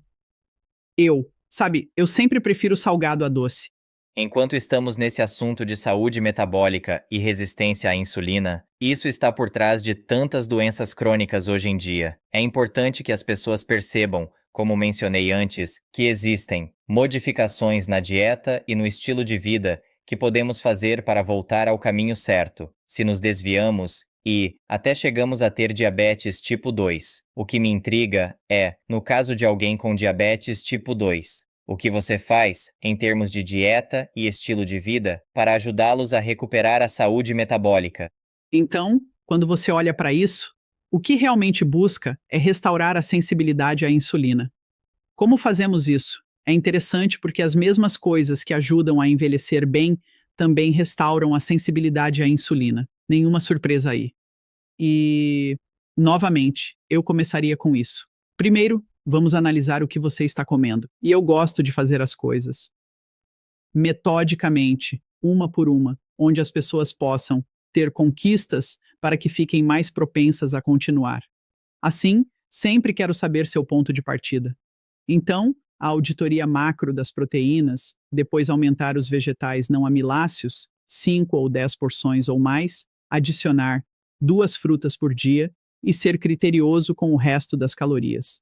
Para mim, a gordura deve vir de fontes animais limpas. Azeite de oliva extra virgem e um pouco de abacate ou nozes. Além dos vegetais não amiláceos e frutas, Não consumo muitos carboidratos. Mas se você fizer o mais próximo da natureza possível. A parte que é tão importante para a sensibilidade à insulina. O treinamento de resistência é fundamental. Para mim, a maneira mais rápida de restaurar a sensibilidade à insulina é o treinamento de resistência. Mas o outro lado é o sono.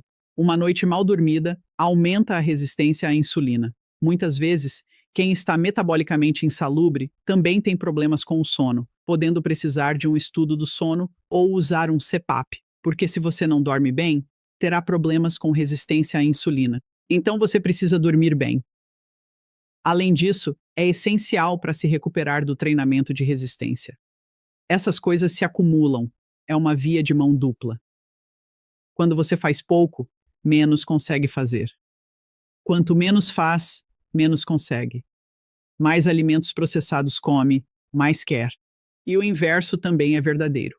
Quando você começa a comer proteína primeiro, sabemos que o efeito térmico dos alimentos vai queimar. Tipo, se você mantivesse as calorias iguais e substituísse alguns carboidratos ou gorduras por proteína, isso inicialmente causaria perda de peso. Mas a realidade é que, devido ao efeito térmico dos alimentos, 20 a 30% das calorias da proteína são usadas no metabolismo, contra 5 a 10% dos carboidratos e menos de 3% da gordura.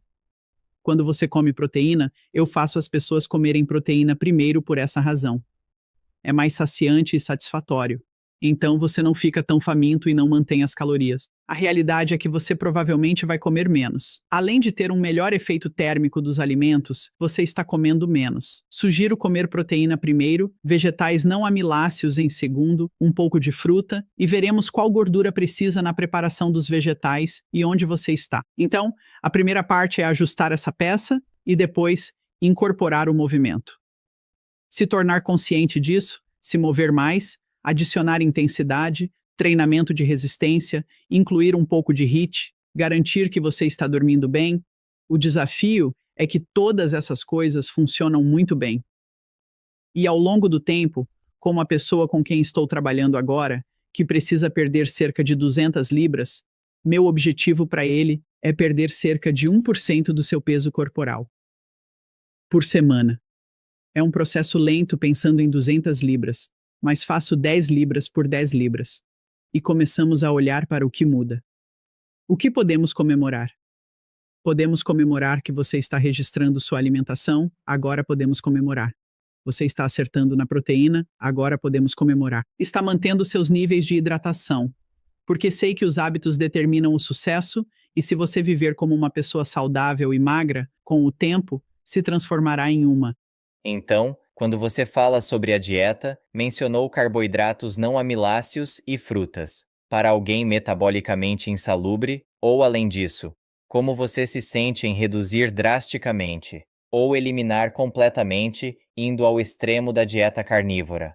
Novamente, no contexto de corrigir o metabolismo e como solução a longo prazo. Sim, estou tão feliz que você mencionou isso porque realmente acho que as dietas são ferramentas. E assim como a guerra sobre GLP-1 é como as guerras das dietas. Eu costumava pensar, como fisiologista do exercício, por que as pessoas do yoga e os treinadores de peso brigam. Mas é muito pior na nutrição. É ridículo. E o que sabemos sobre essas dietas é que todas funcionam. Tipo, todas têm seu lugar. Há um lugar onde a dieta cetogênica funciona bem, onde a carnívora funciona bem, onde a baseada em plantas pode funcionar.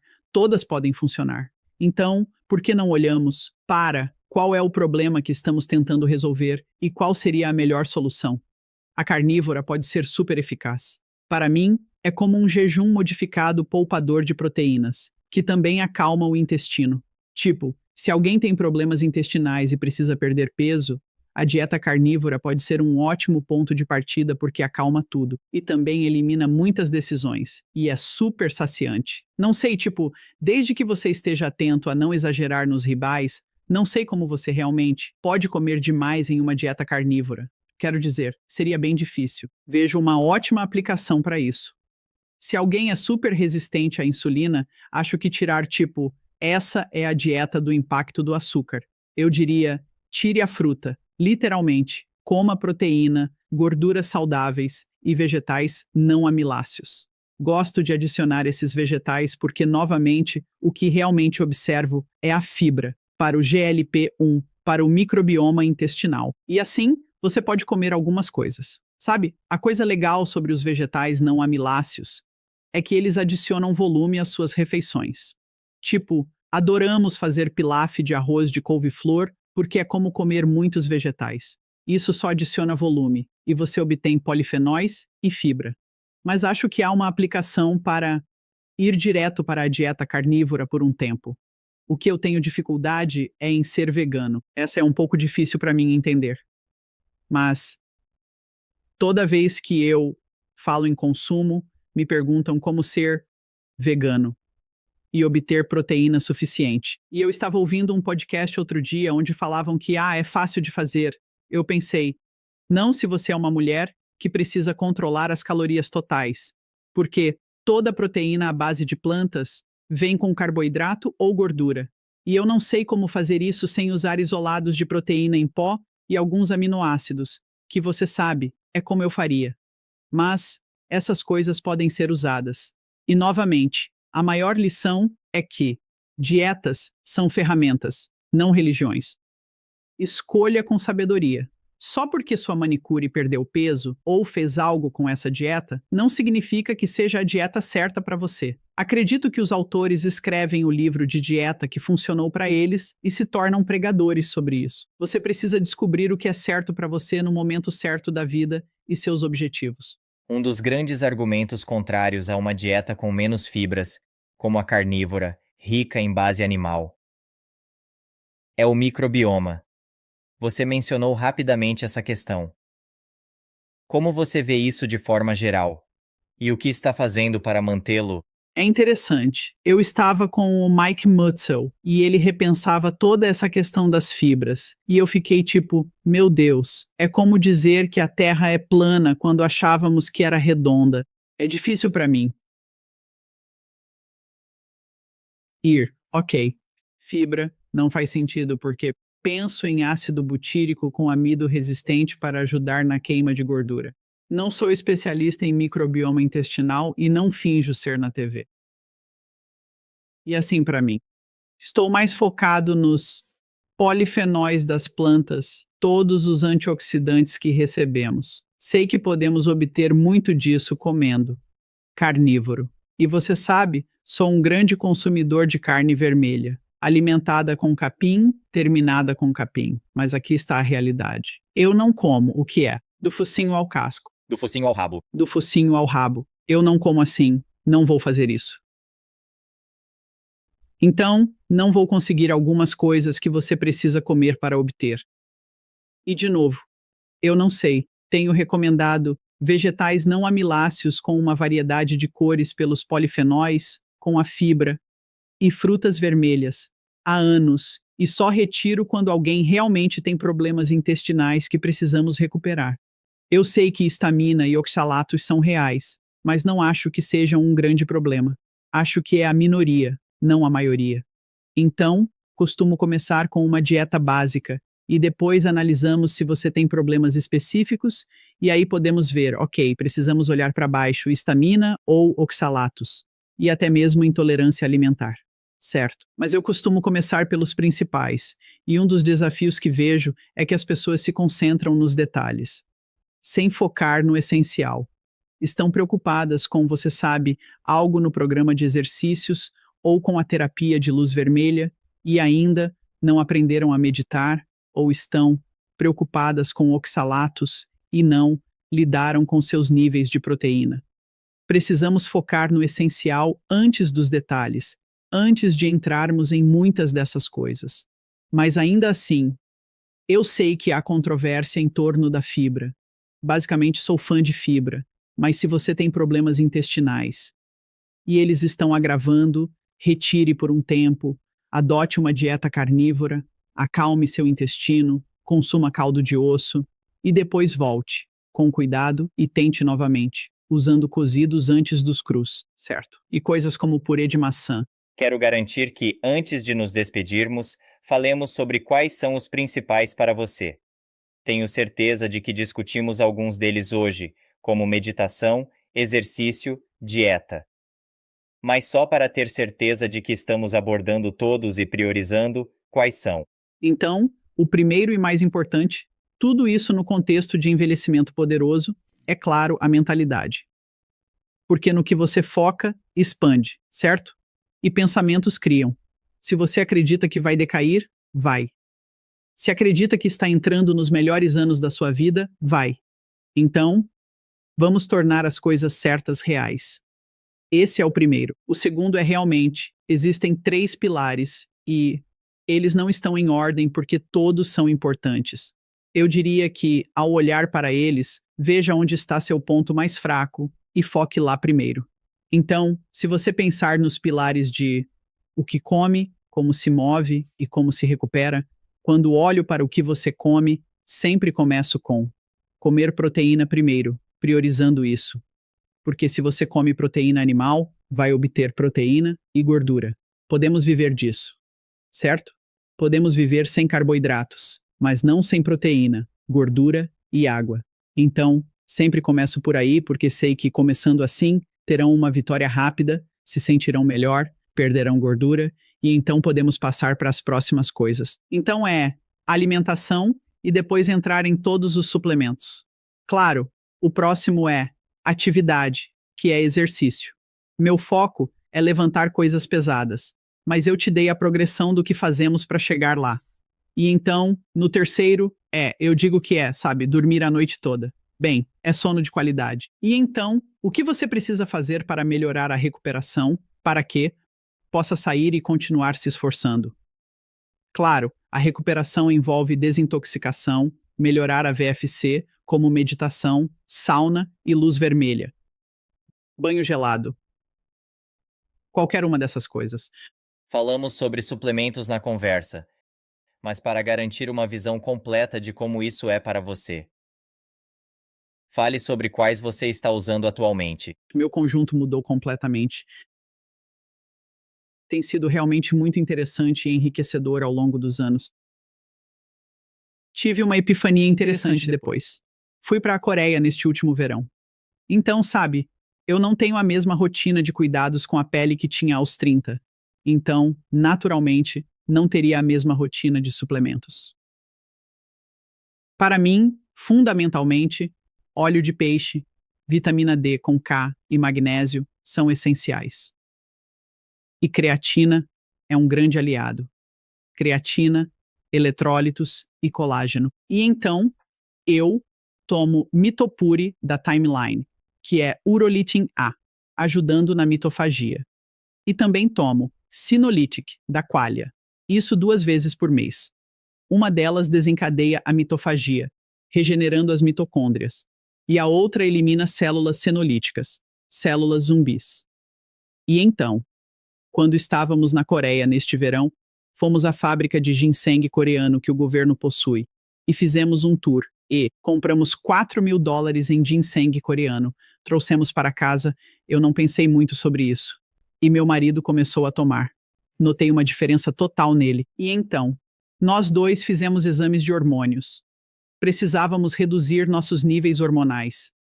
Fiquei tipo, isso é tão estranho, especialmente eu, que fiz uma esterectomia. Pensei, não achei que precisaria de menos hormônio depois. Se fosse o caso, achei que precisaria de mais. Nossa, o que aconteceu depois? Eu estava em uma palestra na A4M e Chris Shade falava sobre a sensibilidade e densidade dos receptores hormonais. E você sabe que a sensibilidade à insulina é algo que discutimos bastante. Quero dizer, é assim com todos os hormônios. Como você sabe, quão sensíveis são os receptores. E então, uma das coisas que o ginseng faz, ele falava sobre adaptógenos e como eles tornam os receptores mais sensíveis. E foi isso que ocorreu. E agora eu acho que qualquer pessoa em terapia de reposição hormonal deveria usar alguns adaptógenos, como esse curry específico e ginseng, porque você provavelmente precisaria de menos hormônio. Que legal é isso? Então, a outra coisa que estou adicionando é óxido nítrico. Essa foi a outra coisa que estou fazendo. Muito legal. Ao compartilhar essa história sobre o ginseng ser tão específico, me faz pensar no potencial que existe. Você fez essa viagem e isso chamou sua atenção, mas devem existir centenas de coisas que algumas pessoas estão usando, mas esse verdadeiro banquete de coisas diferentes por aí, para experimentarmos e descobrirmos. Sim, é interminável. Eu sempre preciso me controlar porque vou a esses eventos e acabo tomando 50 suplementos. Estou tentando pensar. Certo, agora que estou tomando Mitopuri, não preciso de CoQ10. Onde essas coisas estão atuando para que eu possa reduzir outros também? Eu tomo. Gin, que é outra coisa que uso porque acho que se você está em terapia de reposição de estrogênio, deve tomar gin para ajudar a desintoxicar o estrogênio. Esse é o outro que uso. Mais cedo na nossa conversa, você mencionou que você e o Tim experimentaram o jejum intermitente, fazendo exercícios em jejum. E isso não funcionou para vocês. Conte essa história. Ah, sim. Então, acho que todo esse negócio de jejum, jejum intermitente, alimentação com restrição de tempo, pode ficar confuso. Porque é tipo, bem, o que é isso? É uma refeição por dia? É comer a cada 3 dias? O que é isso? Para mim, eu ensino mais o que chamo de alimentação circadiana, como comer no ritmo do relógio, no estilo do Satchin Panda, cujo trabalho sobre ritmo circadiano é super importante. E é nisso que precisamos pensar ao comer. Então, eu sempre comia dentro de 1 ou 2 horas após acordar. Pensava que tinha que comer em 1 hora. Agora estou mais assim. Espere um pouco. Coma 90 minutos a 2 horas. Acho que é o ideal. E sempre foi parar de comer. 3 a 4 horas antes de dormir. E não beliscar. E então eu comecei a olhar para o jejum intermitente e continuei pensando que fazia mais sentido para mim ser um jejuador intermitente matutino. Tipo, todo mundo com quem eu falava fazia 12 às 8. E eu pensei, sim, mas agora você está comendo. Termina de comer às 8. Não deveria ir para a cama até às 11. Eu vou para a cama tipo 9, e isso não funciona. Eu ficava com muita fome de manhã. Mas tentei. O que fiz foi empurrar e fazia tipo das 10 às 6. E então eu ia para a academia em jejum de manhã. Fiz isso por uns 3 meses. Depois eu queria, sabe, tudo por causa do Dexa e de ficar mais forte. Pensei, sabe de uma coisa? Não consigo malhar como antes. Vou tentar comer antes de malhar 30% a mais no que eu fazia na academia. E eu pensei, certo, o que é mais importante, sabe, quando você... Isso sempre me deixava confuso porque quando você realmente pensa em ir à academia, o que importa? A qualidade do treino é o mais importante. Isso é o que impulsiona, tipo, qual é o volume? Até onde você consegue ir? E eu estava realmente limitado, porque não tinha, sabe? Eu não tinha comido. Então essa foi a primeira parte. Mas a outra parte que me pegou foi essa. As pessoas falam sobre treinar em jejum porque querem queimar mais gordura. A realidade é que, se você treina pesado, a gordura não deve ser seu principal substrato. Deveria ser glicogênio e fosfocreatina. Se você está se esforçando, usa mais açúcar, não gordura. Certo? Eu usei um monitor contínuo de glicose na academia e meu açúcar no sangue ficou a 200. Eu pensei, manda ver, sabe? Eu estava realmente tentando me esforçar. Então, eu pensei, isso não faz sentido porque não é o quanto de gordura você queimou durante o treino, mas estar em déficit calórico no final do dia para que seu corpo use a gordura armazenada como combustível e seja sensível à insulina o suficiente para isso. E, então, eu estava tendo essa discussão na minha cabeça e depois fui treinar, sem jejum, após fazer treinos em jejum por 3 meses. Eu pensei, ok, isso foi ridículo. E isso foi, na verdade, uma das mudanças que fizemos quando fomos e fizemos isso. Acho que uma das coisas que não estava funcionando bem para o Tim era fazer esse treino em jejum. Você olha para a dieta cetogênica, onde as pessoas querem que o corpo use mais gordura como combustível, mas você quer que seu corpo use a gordura corporal, então precisa ser cetogênica com restrição calórica. Pode ser mais fácil porque você se sente mais saciado, mas é importante garantir que estamos queimando a gordura certa, certo? Então, qual é a coisa mais importante para você quando treina? Quão intensamente você consegue treinar? Qual é o volume que você consegue empurrar? Algumas pessoas se dão bem em jejum fazendo isso, mas se você não se dá, não faça. Se vou malhar, estou em um hotel e a única hora que tenho para treinar é de manhã. Não vou comer antes. O que faço é tomar colágeno, creatina e aminoácidos essenciais em uma dessas garrafas grandes e levo para a academia. Acho que isso me permite e um grande gole de café. Então consigo fazer isso bem. Você mencionou alguns suplementos que está tomando para ter uma vantagem em mitofagia e células senescentes. Isso me faz pensar em jejuns mais longos. Sei que você não é fã de treinos em jejum, como disse, mas você ou Tim fazem jejuns mais longos para entrar em autofagia e obter benefícios? Então, uma das melhores maneiras de, você sabe, a autofagia não é um interruptor de liga e desliga, como sabemos. E ainda estou esperando pela pesquisa que mostre quando ela realmente começa, o que imagino, que varia entre as pessoas em termos de saúde metabólica. Mas não sei como rastrear isso, pois não é fácil, não há biomarcador. Uma das melhores maneiras de desencadear a autofagia é o exercício. Na verdade, acho que é por isso que pessoas que se exercitam regularmente têm taxas de câncer tão mais baixas, por desencadear a autofagia, fazendo essa renovação celular através do exercício. Então, é assim que faço minha autofagia. Eu faço através do exercício. Eu como em uma janela de 9 a 10 horas. Mas vou te contar algo interessante. Nunca fui bom em jejum. Agora, eu também. Eu tenho uma gordura corporal muito, geneticamente, estranhamente baixa. Normalmente não falo sobre isso porque é tão baixa para uma mulher que as pessoas ficam chocadas. Tipo, a primeira vez que fiz um teste de composição corporal foi nos meus 20 anos e era 10%. Ah, eu era vegana fazendo todo esse trabalho. Então eu me tornei vegana e anos depois fiz um teste de composição corporal e estava em 25%. Essa foi a única vez que tive gordura corporal alta. Para mim, gordura alta era 15% e geralmente ficava assim. Aos 39 anos estava em 13,9 e aos 59 também em 13,9. Sempre tive gordura corporal super baixa.